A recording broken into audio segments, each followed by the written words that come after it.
آیت نمبر ہے 37۔ بسم اللہ الرحمن الرحیم۔ الحمد للہ رب العالمین والصلاة والسلام علی سید الانبیاء والمرسلین وعلی آلہ واصحابہ اجمعین۔ اما بعد فاعوذ باللہ من الشیطان الرجیم۔ بسم اللہ الرحمن الرحیم۔ وَكَذَلِكَ أَنزَلْنَاهُ حُكْمًا عَرَبِيًّا وَلَئِنِ اتَّبَعْتَ أَهْوَاءَهُمْ بَعْدَمَا جَاءَكَ مِنَ الْعِلْمِ مَا لَكَ مِنَ اللَّهِ مِنْ وَلِيٍّ وَلَا وَاقٍ وَلَقَدْ أَرْسَلْنَا رُسُلًا مِّن قَبْلِكَ وَجَعَلْنَا لَهُمْ أَزْوَاجًا وَذُرِّيَّةً وَمَا كَانَ لِرَسُولٍ أَن يَأْتِيَ بِآيَةٍ إِلَّا بِإِذْنِ اللَّهِ لِكُلِّ أَجَلٍ كِتَابٌ۔ صدق اللہ مولانا العظیم۔ وَكَذَلِكَ أَنزَلْنَاهُ حُكْمًا عَرَبِيًّا، اور اسی طرح ہم نے نازل کیا اس قرآن کو عربی حکم بنا کر۔ قرآن کریم عربی زبان میں اترا، اور یہاں الفاظ ہیں حکماً عربیہ، کہ ہم نے عربی حکم بنا کر قرآن کریم کو اتارا۔ قرآن کریم صرف کوئی وظائف کی کتاب نہیں ہے، صرف ذکر و اذکار کے لیے نہیں ہے، صرف برکت کے لیے نہیں ہے۔ قرآن کریم زبور کی طرح نہیں ہے۔ زبور جو تھی وہ صرف وظائف اور ذکر و اذکار پر مشتمل تھی۔ قرآن کریم احکامات کی کتاب ہے۔ اس میں اللہ تعالیٰ نے میرے اور آپ کے لیے ضابطۂ حیات کو بیان کیا ہے، زندگی کیسے گزارنی ہے اس کے اصول اور کلیات بیان کیے۔ دوسری بات یہ ہے کہ اس قرآن کو عربی میں اتارا گیا کیوں؟ اس کی ایک وجہ تو وہ ہے جو خود نبی کریم صلی اللہ علیہ وسلم نے ارشاد فرمایا کہ تم عربی زبان سے محبت کرو تین وجہ سے۔ نبی کریم صلی اللہ علیہ وسلم نے ارشاد فرمایا تم عربی زبان سے محبت کرو تین وجہ سے۔ نمبر ایک، وہ تمہارے اللہ کی کتاب، تمہارے اللہ کی زبان ہے، اہل جنت کی زبان ہے، تمہارے نبی کی زبان ہے، اس لیے اللہ تعالیٰ نے تمہاری کتاب کی زبان بھی وہی رکھی ہے۔ صحیح احادیث میں ہے جنت میں جا کر سارے اہل جنت کی زبان عربی ہوگی، اور اللہ تعالیٰ اپنے بندوں سے عربی میں ہی کلام فرمائیں گے۔ دنیاوی اعتبار سے عربی زبان جو ہے وہ ایسی پختہ اور مضبوط زبان ہے کہ انسانی زمین پر کوئی زبان ایسی نہیں ہے جس کی اتنی لمبی عمر ہو اور جس کے اصول اتنے پکے اور پختہ ہوں اور جس میں اتنی فصاحت و بلاغت ہو۔ مثلا ہمارے یہاں کوئی زبان لے لیجئے، 50 سال کے بعد زبانوں میں بڑی بڑی تبدیلیاں آئیں۔ ہمارے یہاں اردو ہے، پنجابی ہے، 30 سال پیچھے چلے جائیے، اس میں انگلش کا گند اتنا زیادہ نہیں تھا، لیکن اب صورتحال یہ ہے کہ کوئی جملہ مکمل ہی نہیں ہوتا جب تک پنجابی یا اردو میں انگلش کو شامل نہ کر لیا جائے۔ عربی زبان کو آپ دیکھ لیجئے 1400 سالوں سے اسی طرح چلی آ رہی ہے۔ قرآن کی زبان وہی ہے، حدیث رسول اللہ صلی اللہ علیہ وسلم کی زبان وہی ہے۔ اس نے فرمایا ہم نے نازل کیا اس قرآن کو عربی حکم بنا کر، وَلَئِنِ اتَّبَعْتَ أَهْوَاءَهُمْ، اور اگر آپ اتباع کریں گے ان کی خواہشات کی، بَعْدَ مَا جَاءَكَ مِنَ الْعِلْمِ، اس کے بعد کہ آپ کے پاس علم آ چکا، مَا لَكَ مِنَ اللَّهِ مِنْ وَلِيٍّ، تو آپ اللہ تعالیٰ کی طرف سے کوئی مدد اور اللہ تعالیٰ کی طرف سے کسی طرح کا بچاؤ نہیں پائیں گے۔ اگر اس قرآن کے نازل ہونے کے بعد بھی کسی نے اپنی خواہشات کی پیروی کی تو اس کو اللہ کی پکڑ سے کوئی نہیں بچا سکے گا۔ انسان کی کمزوری یہ ہے کہ انسان اپنی خواہشات کو بہت پوجتا ہے۔ اسی لیے حضرت عبداللہ ابن عباس رضی اللہ عنہما نے فرمایا کہ جس غیر اللہ کی سب سے زیادہ زمین پر پوجا کی گئی وہ انسان کی خواہشات ہیں۔ سب سے بڑا بت بھائی وہ کیا ہے؟ اپنی خواہشات کو پورا کرنا ہے۔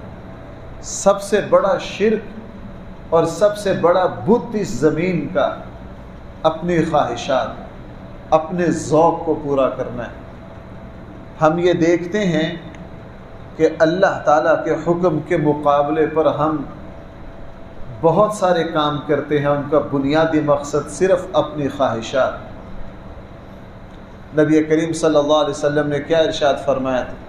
اس وقت تک تمہارا ایمان کامل نہیں ہو سکتا جب تک تم اپنی خواہشات کو اس دین کے تابع نہ کر دو۔ جب تک تم اپنی خواہشات کو اس دین کے تابع، جب تک میرا اور آپ کا ذوق، میرا اور آپ کی خواہشات اس دین کی پابند نہیں ہوگی تو جناب اس وقت تک ہم دیندار کہلانے کے حقدار نہیں ہوں گے۔ اسی لیے نبی کریم صلی اللہ علیہ وسلم کی تربیت کے اثر کی وجہ سے صحابہ کرام کی خوشی، صحابہ کرام کی غمی، سب سے زیادہ خواہشات ان دو موقعوں پر ہوتی ہیں۔ خوشی کے موقع پر خواہشات اور غمی کے موقع پر رسومات۔ بھائی میں کیا بات عرض کر رہا ہوں؟ خوشی کے موقع پر خواہشات اور غمی کے موقع پر رسومات۔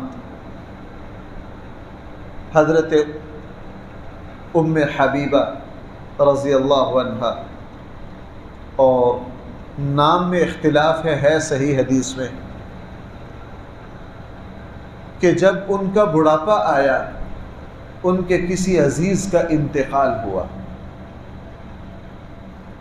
3 دن مکمل کر لینے کے بعد چوتھے دن خوشبو منگوائی، بڑھاپا تھا اور خوشبو لگائی، اور قریب بیٹھنے والی خواتین کو بتایا کہ میں بڑھاپے میں ہوں، مجھے خوشبو کی ضرورت نہیں ہے، لیکن میں خوشبو تمہارے سامنے اس لیے لگا رہی ہوں کہ میں نے نبی کریم صلی اللہ علیہ وسلم سے یہ سنا ہے کہ 3 دن کے بعد شوہر کے علاوہ کسی اور کا سوگ منانا جائز نہیں ہے۔ آج چوتھا دن ہے، میں خوشبو لگا کر اس سوگ کو کیا کر رہی ہوں؟ ختم کر رہی ہوں۔ ایسی چھوٹی چھوٹی میں بہت ساری مثالیں دے سکتا ہوں کہ عربوں کا عام میلان، وہ عربوں کی رسمیں تھیں، خواہشات تھیں، لیکن صحابہ کرام نے یہ دکھایا کہ ہماری ہر خواہش تابع ہے اللہ کے دین کے۔ اس لیے بھائیو، مجھے اور آپ کو بھی خصوصاً اپنے خوشی کے موقع پر اپنی جتنی خواہشات ہیں، عام زندگی میں ہماری جتنی خواہشات ہیں، غمی کے موقع پر جتنی رسمیں ہیں، ان سب کو دین کے تابع کرنا۔ بھائی ان سب کو کس کے تابع کرنا؟ دین کے۔ قرآن نے یہاں کتنے سخت الفاظ استعمال کیے ہیں۔ اللہ کے نبی کو خطاب ہے بظاہر، لیکن قرآن کہہ مجھے اور آپ کو رہا ہے، وَلَئِنِ اتَّبَعْتَ أَهْوَاءَهُمْ، نبی جی آپ نے لوگوں کی خواہشات کی کوئی پرواہ نہیں کرنی، لوگوں کے مطالبات کی کوئی پرواہ نہیں کرنی، لوگ آپ سے طرح طرح کی فرمائشیں کریں گے اس کی کوئی پرواہ نہیں کرنی، اور رسول اللہ صلی اللہ علیہ وسلم کے سامنے اپنی فرمائشیں اور خواہشات، بھائی آپ جانتے ہیں مکی زندگی میں بار بار مکہ والوں کے وفد آئے، کبھی کہا جی 1 سال ہم آپ کے خدا کی پوجا کر لیتے ہیں، اگلے سال آپ ہمارے خدا کی کر لینا، کبھی یہ کہا جی آپ ہمارے خداؤں کو برا بھلا نہ کہیں، ہم آپ کے خداؤں کو برا بھلا نہ کہیں، کبھی آگے جی یوں نہ کریں۔ رسول اللہ صلی اللہ علیہ وسلم نے فرمایا میں کسی کی خواہش کی کوئی پرواہ نہیں کرتا، اتبع ما یوحى الی من ربی، مجھے یہ دیکھنا ہے میرے اللہ تعالیٰ کی طرف سے میرے پاس کیا حکم آیا ہے، جو حکم آیا ہے مجھے تو صرف اسی کو بجا لانا ہے۔ اس لیے فرمایا وَلَئِنِ اتَّبَعْتَ أَهْوَاءَهُمْ، اگر آپ اتباع کریں گے لوگوں کی خواہشات کی، لوگوں کی مطالبات کی، بعد ما جاءك من العلم، اس کے بعد کہ قرآن کی شکل میں علم آپ کے پاس آ چکا، ما لك من اللہ من ولی، تو پھر اللہ تعالیٰ کی طرف سے کوئی آپ کا مددگار۔ حضرت عمر اس معاملے میں بہت سخت ہے، حضرت عمر رضی اللہ عنہ وہ بالکل پرواہ نہیں کرتے تھے اور صاف فرمایا کرتے تھے کہ ہم تو ذلیل لوگ تھے، ہمیں عزت اللہ نے اپنی کتاب کے ذریعے دی، ہم ذلیل لوگ تھے، اللہ نے ہمیں عزت کس کے ذریعے دی ہے؟ قرآن کے ذریعے۔ اس لیے وہ جو شام کا مشہور واقعہ ہے، جس وقت شام تشریف لے گئے اور حضرت ابو عبیدہ بن الجراح اور بڑے بڑے صحابہ نے استقبال کیا، حالانکہ حضرت عمر کے دل میں حضرت ابو عبیدہ بن الجراح کا اتنا احترام تھا، اتنا احترام تھا، ہو کیوں نہ ابو عبیدہ بن الجراح بالکل ابتدائی مسلمانوں میں سے ہیں، عشرہ مبشرہ میں سے ہیں، حضور نے فرمایا امین ہذہ الامہ، میری امت کا امین جو ہے وہ ابو عبیدہ بن الجراح۔ جس وقت حضرت عمر زخمی ہوئے تو کہا کاش آج ابو عبیدہ بن الجراح جن لوگوں کا نام لیا نا اپنے بعد خلافت کا، وہ دنیا میں تھی، میں ان کو خلیفہ بنا دیتا، ان کو بنا دیتا۔ ابو عبیدہ بن الجراح کا میں نے کل بھی سنایا تھا کہ فتوحات نے کتنا متاثر کیا حضرت ابو عبیدہ بن الجراح کو۔ جب شام حضرت عمر تشریف لے گئے تو حضرت ابو عبیدہ بن الجراح نے کہا تھا کہ یہاں کے لوگ، آپ ہمارے امیر ہیں، تھوڑا سا لباس اپنا یوں کر لیں، تھوڑا سا اپنا جوتا اس طرح کا کر لیں۔ اور ایک روایت میں یہ ہے کہ حضرت عمر نے تھوڑی دیر کے لیے لباس تبدیل بھی کر لیا، فوراً تربو ہوا یہ میں نے کیا کیا، یہ میں نے کیا کیا۔ حضرت ابو عبیدہ بن الجراح سے تھوڑا سا ناراض ہوئے کہ ابو عبیدہ تیرے علاوہ اگر کسی اور نے مجھ سے یہ فرمائش کی ہوتی تو میں اس کو مارتا، میں اس کو کیا کرتا؟ مارتا۔ ان کو بتا دیا کہ نہ، ہماری جو عزت ہے وہ دنیا، ہم لوگوں کو راضی کرنے کے لیے بہت سے کام کرتے ہیں، میں اس لیے زور دے رہا ہوں۔ ہمارے یہاں اب دینی لوگوں میں یہ مرض پیدا ہو گیا، لوگوں کو اپنی طرف متوجہ کرنے کے لیے، لوگوں کو اپنے ساتھ ملانے کے لیے، لوگوں کی بہت ساری غلط باتوں کو پورا کرنے کی کوشش کرتے ہیں، اس بات کو مد نظر نہیں رکھتے کہ یہاں اللہ کا حکم کیا ہے۔ یہاں اللہ کا حکم، مسلمان کا کام یہ ہے وہ یہ نہ دیکھے کہ دنیا مجھ سے کیا چاہتی ہے، مسلمان کا کام یہ ہے کہ یہ دیکھے کہ میرا اللہ مجھ سے کیا چاہتے ہیں۔ بھائی میں اس بات کا بہت فکر مند، بعض باتیں میں درسوں میں کر لیتا ہوں جو کہ یہاں سارے گھر کے لوگ ہوتے ہیں۔ ہمارے ساتھ اکثر ایسا ہوتا ہے کہ فلاں صاحب نے جمعہ پڑھنا چھوڑ دیا، یا میں ان سے پوچھتا ہوں کس وجہ سے چھوڑا؟ جی آپ نے فلاں بات کہی ہے، میں اس پر اچھی طرح غور کرتا ہوں، اگر وہ میری بات غلط ہو تو مجھے فکر ہوتی ہے کہ نہیں یہ میری غلطی سے، لیکن کسی بندے نے اس وجہ سے چھوڑ دیا کہ جی میں نے فلاں جو رسم ہے اس پر رد کیا ہے، تو الحمدللہ کہنے والے کو کہہ دیتا ہوں بھائی اس کی کوئی پرواہ نہیں ہے، اس کی کوئی پرواہ نہیں ہے۔ میں نے جمعے میں آج سے کوئی 2-4 مہینے پہلے کسی جمعے میں یہ آیا کہ آپ لے پالک بیٹے کو اپنا نام نہیں دے سکتے، ایک صاحب نے لے رکھا تھا، وہ اس پر ناراض ہو گیا. اس نے کہا جی یہ کون سا گناہ ہے؟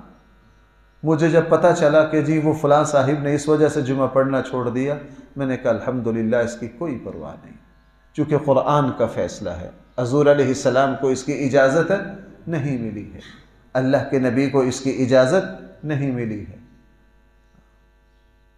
اس طرح کی میں بہت ساری مثالیں دے سکتا ہوں، بہت ساری مثالیں. اگلی ہی آیت میں آ رہا ہے ایک صاحب نے اس وجہ سے جمعہ پڑھنا چھوڑ دیا کہ میں نے یہ کہا کہ رسول اللہ صلی اللہ علیہ وسلم انسان تھے اور آپ علیہ السلام پر وہی حالات گزرے جو ہم پر گزرتے.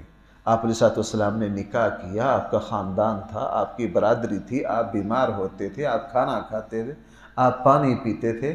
ہاں لیکن اس کا یہ مطلب نہیں ہے میرا اور آپ کا مرتبہ ایک ہے. میں ہر جگہ یہ کہتا ہوں، صدر پاکستان، وزیر اعظم پاکستان بھی ہماری طرح ہی روٹی کھاتے ہیں گندم کی، لیکن قانونی اعتبار سے صدر پاکستان، وزیر اعظم پاکستان اور عام بندے کا درجہ ایک نہیں ہو جاتا.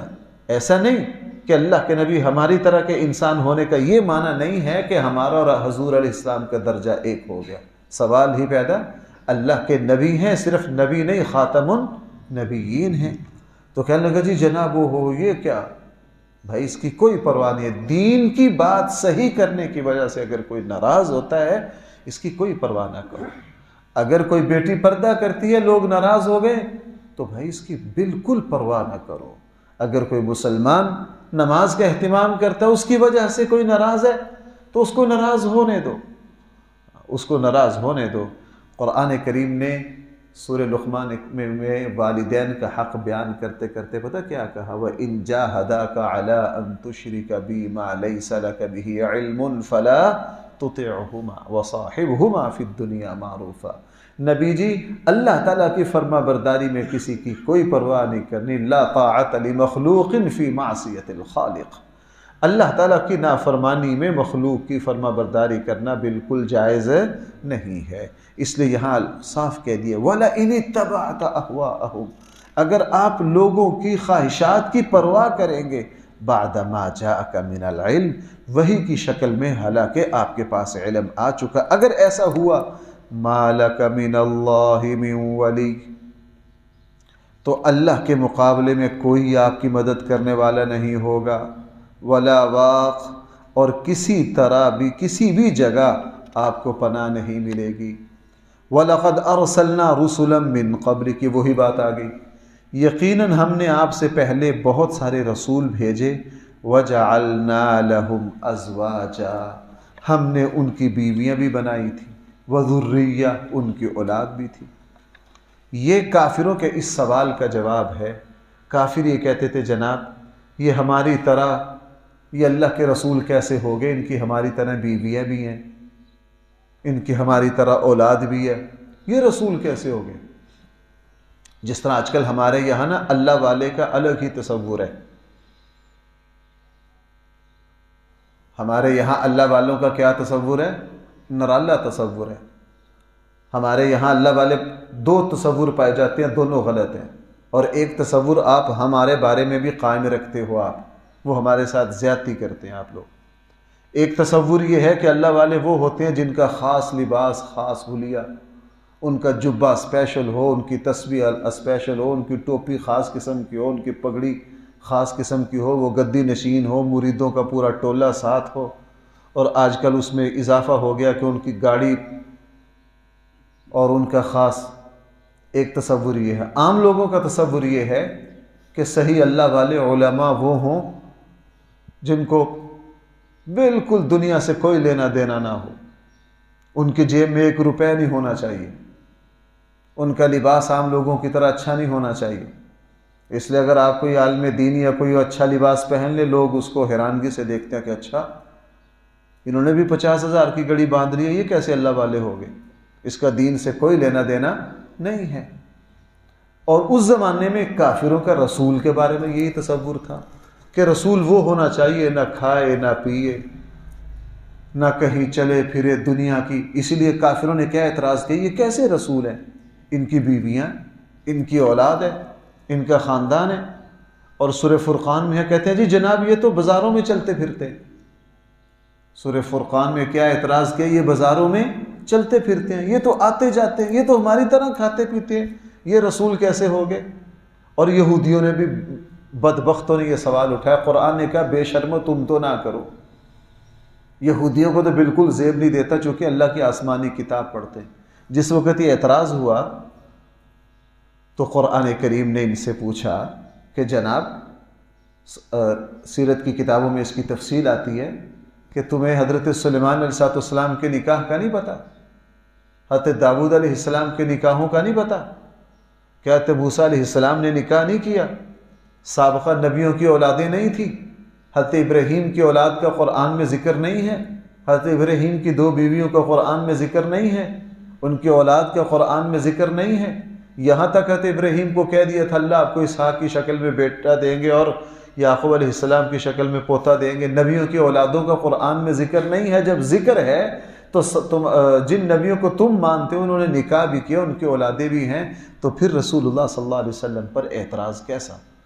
پھر حضور علیہ السلام پر اعتراض؟ رسول اکرم صلی اللہ علیہ وسلم نے بہت سارے نکاح بھی کیے، آپ کی اولاد بھی تھی، اس کی تفصیل انشاءاللہ میں کل مختصر عرض کروں گا کہ رسول اللہ صلی اللہ علیہ وسلم نے نکاح کیوں کیے، آپ نے اولاد، اللہ تعالیٰ نے آپ کو بیٹیاں ہی کیوں دی، بیٹے کیوں نہ دیے، رسول اللہ صلی اللہ علیہ وسلم کے نکاح میں کیا حکمتیں تھیں، کیا مصلحتیں تھیں۔ حقیقت یہ ہے کہ رسول اللہ صلی اللہ علیہ وسلم نے جو فرمایا نا، بغیر نکاح کے ایمان کامل نہیں ہو سکتا۔ اکثر نکاح کے خطبہ میں بھی وہ حدیث پڑھتا ہوں، النکاح نصف الایمان، نکاح کیا ہے؟ آدھا ایمان ہے۔ نکاح کے بغیر انسان کا تزکیہ ہو ہی نہیں سکتا، اس میں روحانیت ہو ہی نہیں سکتی۔ نہیں ہے تو اس کی مثالیں یورپ میں لے لیں۔ یورپ کے بڑے بڑے پادریوں نے اپنی طرف سے دین بنا کر یہ کہا کہ عیسائیت کا بڑا عالم ہو ہی وہ سکتا ہے جو نکاح سے دور ہو۔ پھر آپ نے دیکھا کہ یورپ کے جو عبادت خانے ہیں وہ جرائم کے سب سے بڑے مرکز بنے۔ وہ جرائم کے سب سے بڑے کیوں بنے؟ انہوں نے انبیاء علیہ السلام کی اس تعلیم کو نظر انداز کر دیا۔ اس آیت سے انشاءاللہ کل دوبارہ چلیں گے۔ اللہ تعالی ہم سب کو صحیح فہم عطا فرمائے۔ الحمدللہ رب العالمین والصلاة والسلام علی سید الانبیاء والمرسلین وعلی آلہ واصحابہ اجمعین۔ ربنا آتنا فی الدنیا